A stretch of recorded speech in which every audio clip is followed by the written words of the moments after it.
Consider the fortune of the person who, in effect, invented vaccination, introduced vaccination to America in 1721. That has to be the biggest fortune in the history of medicine, right? The pharmaceutical industry has produced many gigantic fortunes in this country, notably the fortune created by Robert Wood Johnson and his brothers in 1885 when they started the Johnson & Johnson Company, which has produced many products that have saved lives and led to the creation of the Robert Wood Johnson Foundation, which has done many good deeds.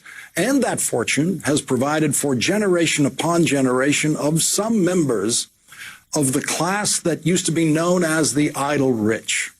The person who introduced immunizations in America was born into a caste that was not allowed to profit from his wisdom, from his genius, or even from his labor. He was a slave owned by a minister in Boston, a slave who saved lives in Boston during the smallpox epidemic of 1721 when he described a procedure that he had undergone in Africa before his life was stolen from him on a slave ship.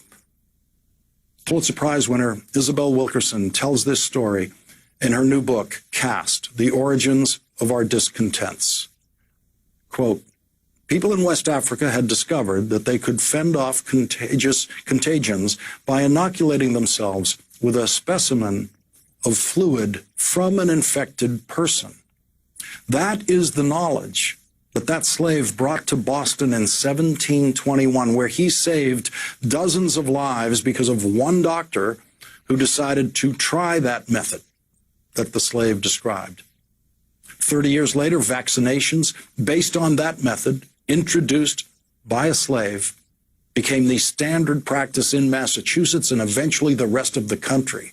There is no charitable foundation named for that slave. His descendants were not born into lives where work was optional.